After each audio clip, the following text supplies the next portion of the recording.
Rien ne vient jamais de rien. Mais il existe une base infinie, éternelle et logique aux caractéristiques de l'être. Et c'est cela que je m'apprête à vous révéler. Vous n'avez pas été créé, vous avez tiré votre être de cela. Bien sûr, vous ne pourriez pas être issu de quelque chose d'entièrement étranger à votre propre conscience. Je demande à ma porte-parole de choisir quelques exemples faisant appel au bon sens. Impossible d'obtenir une quiche lorraine en coupant des pommes de terre pour garnir une tarte. Impossible de faire une bière au gingembre avec un jus d'orange. Impossible de voir de la gelée sortir d'un ballon gonflé d'air qui éclate. Ces exemples choisis par ma porte-parole sont logiques. Prenez conscience que votre univers tout entier est une manifestation de logique et d'effets logiques cohérents fondés sur le principe de causalité. Votre univers est constitué de causes et d'effets rendus visibles.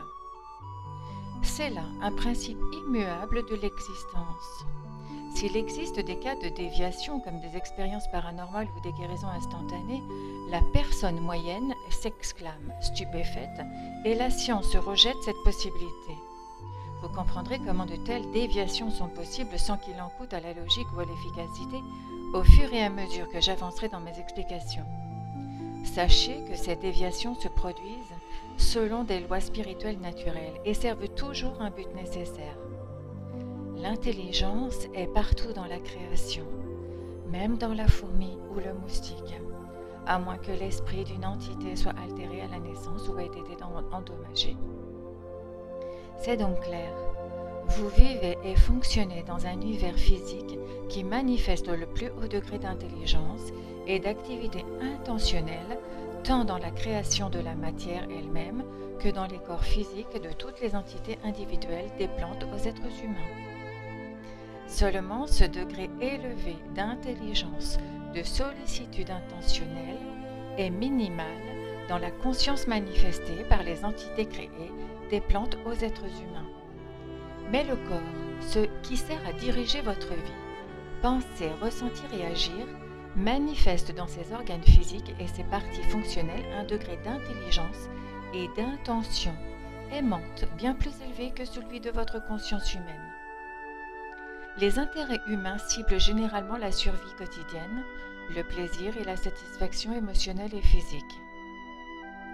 La plupart des gens les satisfont des produits manufacturés issus de la matière. L'intelligence scientifique elle-même est impuissante à démêler tous les secrets cachés de l'existence terrestre, et malgré leurs compétences, les scientifiques s'embourbent dans les aléas matériels de l'existence, tout autant que les gens sans aucune instruction. La conclusion logique à tout cela est que ce à partir de quoi vous tirez votre être physique est quelque chose d'immense, non seulement par la taille, mais aussi par sa force de volonté. Une volonté immense de créativité et d'expression de soi. Représentez-vous un instant la taille de l'univers matériel, le soleil et sa chaleur, la lune, la planète Terre et le système solaire, les galaxies d'étoiles. Songez que ce matériel visible est totalement interdépendant. Il dépend en particulier de la rotation des corps planétaires, des lois universelles de fonctionnement et de mouvement immuables. Cet univers fantastique puise ses origines dans, est issu de, la base de votre être, et l'intégralité de l'énergie, force de vie, de l'univers est issue de cette même base de l'être. Je m'efforce de vous expliquer les composantes spirituelles de votre source de l'être, et tandis que vous en reconnaissez la nature, ne soyez pas trop déçus de ne pas les posséder que dans une toute petite mesure. Vous tirerez tout ce que vous êtes spirituellement, mentalement, émotionnellement, physiquement de votre source de l'être. Avant de vous expliquer comment cela peut être, je désire que vous agissiez de la façon suivante pour aider votre esprit à absorber l'immensité de ce dont vous avez tiré votre être.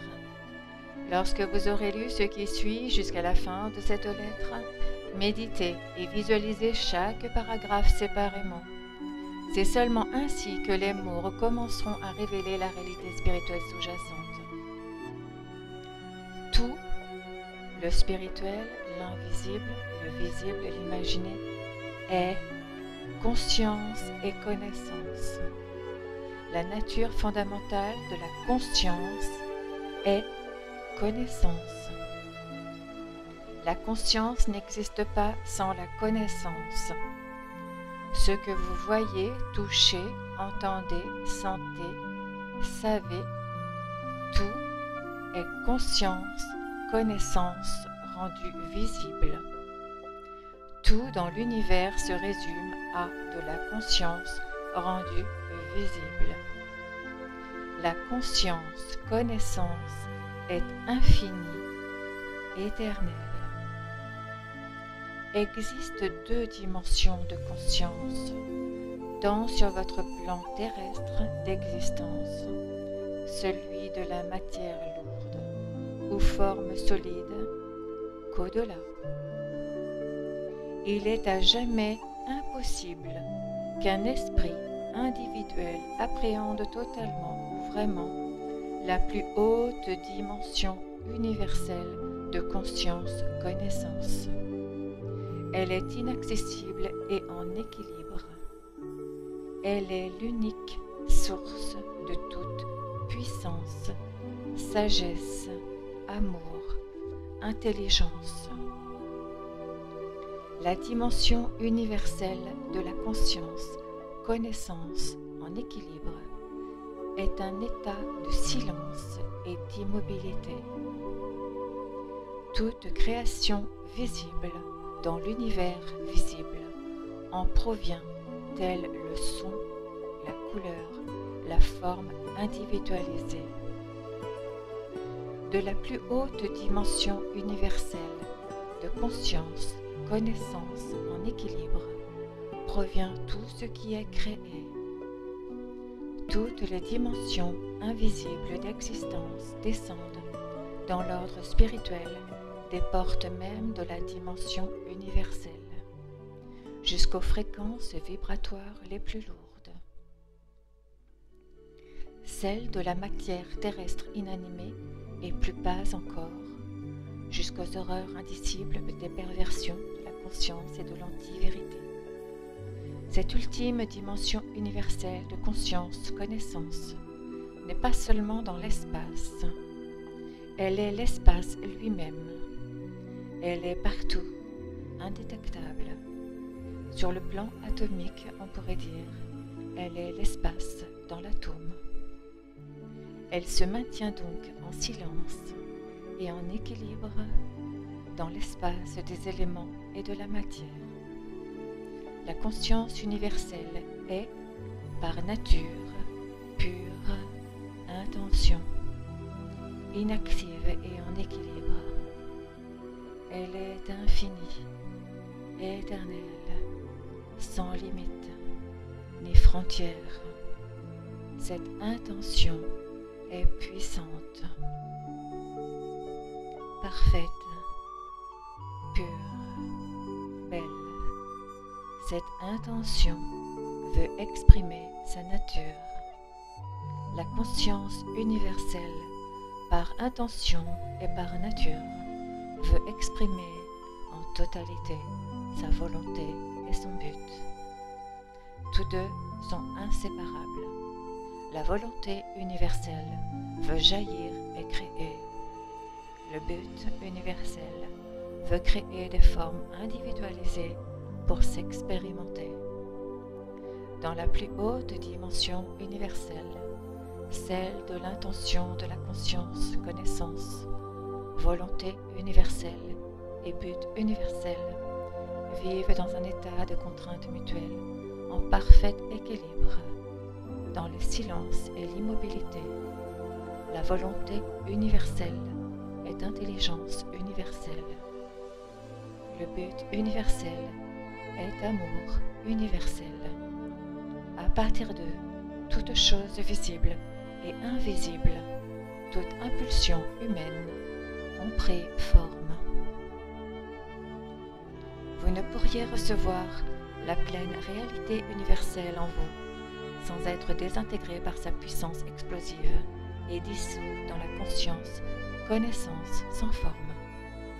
Elle transcende l'individualité humaine, telle la chaleur et la lumière de votre soleil, des milliards de fois plus puissante que la lumière de vos lucioles, tremblotant dans l'obscurité. Au temps où je vivais sur terre, je faisais une distinction entre votre Père dans les cieux et votre Père en vous. Parlant de votre Père dans les cieux, j'entendais l'intelligence universelle. Connaissant l'attitude des Juifs vis-à-vis des femmes, je ne me référais qu'à cet aspect de la conscience universelle. Mais à vous, si conscient de l'égalité des sexes, je parle aujourd'hui de conscience Père-Mère. Elle vit en équilibre dans la conscience-connaissance universelle. La conscience Père est intelligence universelle. La conscience Mère est amour universel. L'instrument de l'énergie créatrice de la conscience Père, l'électricité, vit en état de contrainte mutuelle ou d'équilibre avec l'instrument de l'énergie créatrice de la conscience Mère, le magnétisme. Puisque l'électromagnétisme ou instrument Père-Mère est en équilibre dans la conscience universelle, jamais les scientifiques ne pourront le détecter dans l'espace, quelle que soit la manière dont ils explorent l'espace. L'impulsion volonté, conscience Père, est activité intelligente. L'impulsion but, conscience Mère, est nourriture pour la survie, tous deux en équilibre. La conscience Père-Mère est une force impersonnelle, puissante, bien qu'elle soit personnelle pour vous, avant même que vous n'établissiez un contact avec elle. Plus vous évoluez spirituellement, plus vous la ressentez. Elle est la réalité de l'être. Elle est partout et en tout. La conscience Père, l'amour intelligent, donne son énergie intelligente et son élan au monde des formes complexes sous forme d'électricité. Le but Mère, l'intelligente aimante, donne son but et sa pulsion de survie aux formes complexes individualisées sous forme de magnétisme, attirance et rejet. Voici les impulsions universelles, premières, de toute vie tirée de la conscience universelle, source de votre être, intelligence et amour. La conscience-connaissance en équilibre est l'état d'être avant la création. Entrez à présent dans un état inférieur et d'équilibre conscient. Apaisez vos pensées, rendez votre esprit silencieux. Vous avez le contrôle intérieur, votre esprit et vos émotions ne sont plus divisés entre activité et sentiments. Vous ressentez peut-être alors une puissance accrue, force, paix et contentement. Cela exprimé en vous dans la forme individuelle est l'état d'être d'où est issue la création. Remarquez bien ceci, l'équilibre est impossible si la pensée surgit. Comprenez que la dimension universelle est une dimension d'impulsion non formée, sans aucun projet de création. Elle est dans un état de forme indivisée. L'équilibre, ou contrainte entre impulsions opposées, bouger et rester attaché, crée une spirale infinie d'énergie autonome. Cette énergie autonome, née de la contrainte mutuelle, est tout simplement hors de la portée d'un esprit humain. Je vous ai dit que si l'individualité entrait dans la dimension universelle des impulsions mutuellement contraintes, du mouvement et attachement, elle serait aussitôt dissoute et rendue à l'équilibre de la conscience universelle. Mesurez l'incommensurable puissance tenue dans la contrainte mutuelle des impulsions jumelles au sein de la conscience universelle. Sont ainsi tenus en contrainte mutuelle conscience et connaissance, volonté et but, intelligence et amour. Combinés en amour intelligent et intelligence aimante, mouvement et attachement rejet, électricité et magnétisme en équilibre. Tout cela représente la dimension universelle illimitée avant le Big Bang. Vous savez à présent que le processus créateur Père-Mère et les outils de création physique sont tous en état d'équilibre dans la dimension universelle. Mais cet équilibre va devoir exploser pour provoquer la forme individuelle. Vous savez aussi que les impulsions éternelles infinies maintenues dans un état de contrainte mutuelle contiennent une intensité d'énergie dépassant l'imagination. Au vu de cette force et à titre de comparaison, l'énergie atomique soutenue dans la division de l'un de vos atomes est un léger soupir, un spasme infinitésimal. Prenez bien conscience de tout ce qui précède, car ce qui s'est produit au moment du Big Bang vous donne un aperçu de ce qui s'est produit lors de la scission de la conscience universelle, la naissance de la forme individuelle. La conscience universelle s'est divisée. Volonté et but, intelligence père et amour nourricier mère ont éclaté pour travailler indépendamment et conjointement avec leurs instruments respectifs, électricité et magnétisme. L'équilibre explose, naît la grande intention d'expression de soi. La conscience universelle d'être devient une impulsion de conscience du jeu individualisé. Elle exige l'expression de soi. La vie et le jeu sont équivalents dans la dimension de la matière, dont ils sont la conscience. Cette conscience de vie, c'est l'intelligence père et l'amour mère, mouvement et but nourriture survie, qui apparaissent sous forme d'électricité et de magnétisme dans la matière. Tentez seulement d'imaginer l'explosion de la conscience et de la connaissance. Pour vous aider à visualiser en partie ce qui est arrivé au moment du Big Bang, remémorez-vous un moment où vous aussi avez éprouvé comme une explosion au sein de votre conscience. Songez à un moment où vous vous êtes voué tout entier à la réalisation d'un but très important. Vous voilà prêt à agir, fébrile et enthousiaste. Or, une circonstance banale ou une personne insensible vous empêche d'atteindre ce but tant attendu. Que ressentez-vous ? Votre concentration est divisée et vous explosez. J'invite à nouveau ma porte-parole à trouver en termes humains quelques exemples de ce que je veux dire. En effet, la plus petite conscience terrestre est issue de la conscience universelle. Elle est donc à son image.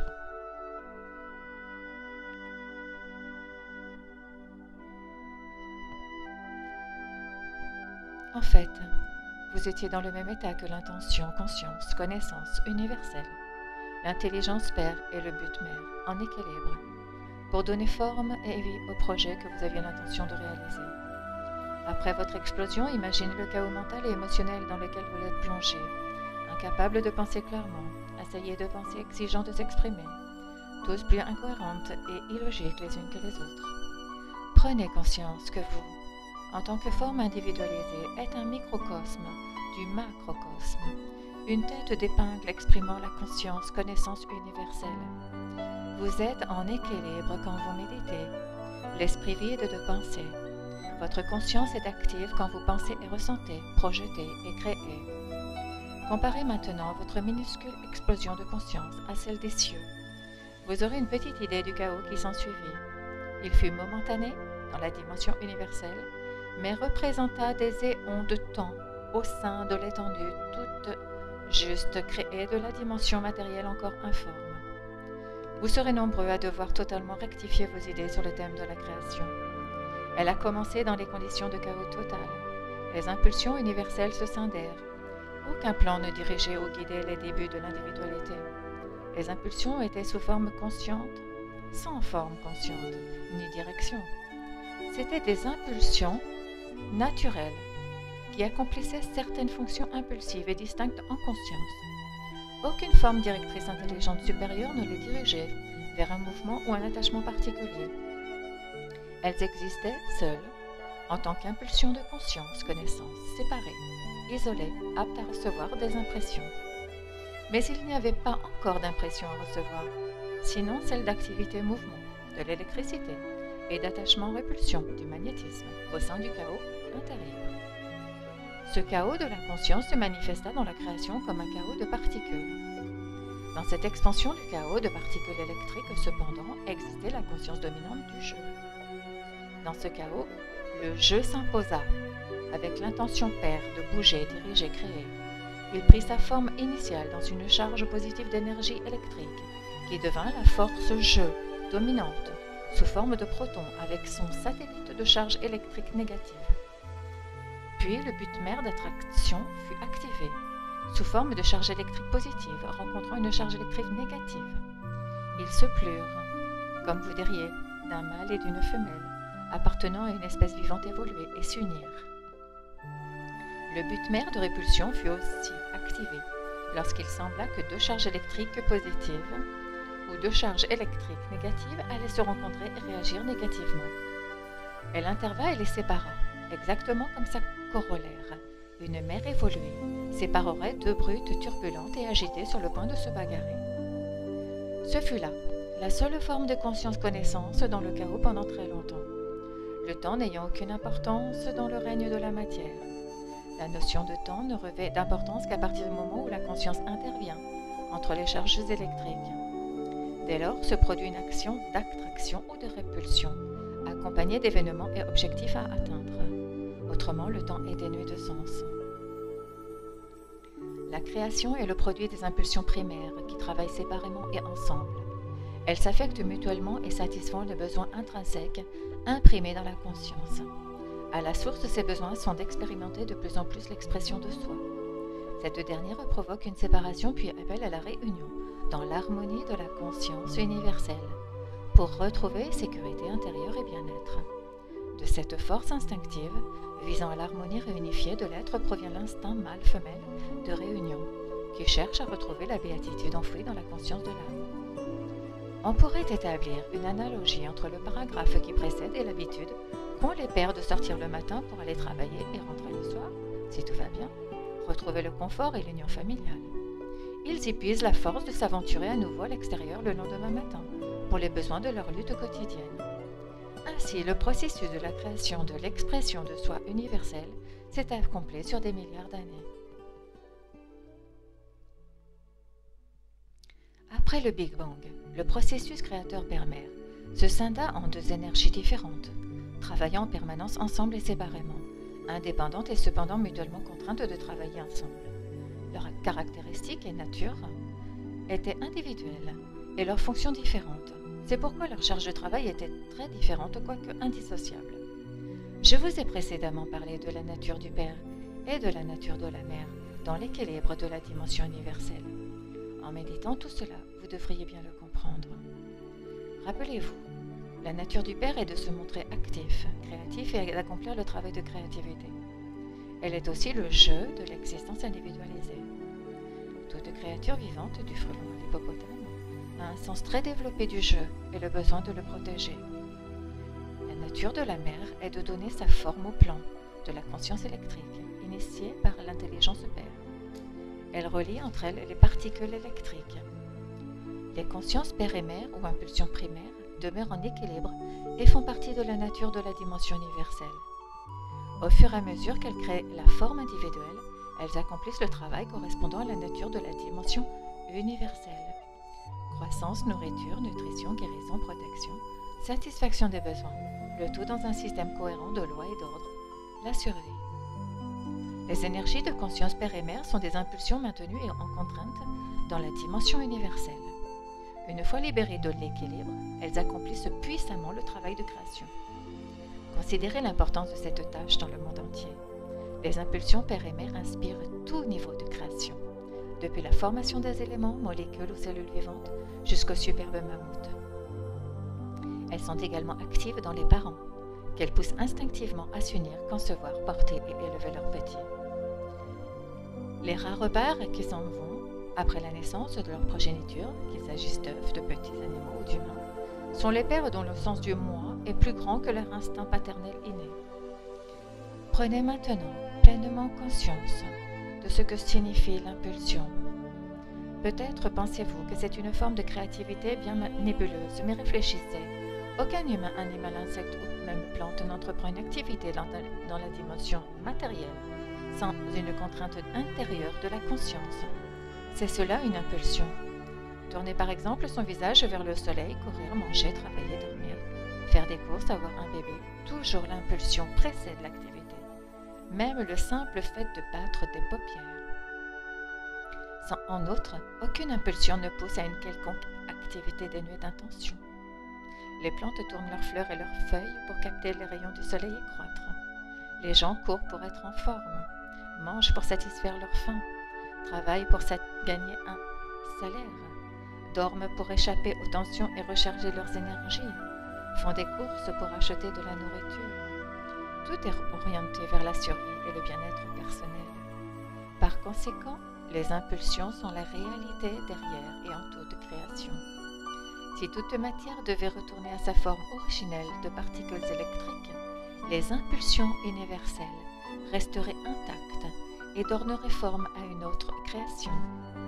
Les impulsions existent de toute éternité, mais les particules électriques dans la matière vivante sont là aujourd'hui et auront disparu demain. L'âme, elle, poursuit son chemin. Vous pensez grâce à des impulsions électriques dans le cerveau. Vous ressentez grâce à des impulsions magnétiques dans le système nerveux. Ces impulsions centrent et relient le flux électrique en un tout cohésif. Sans cette attraction magnétique, vous ne seriez que mouvement sans connaissance.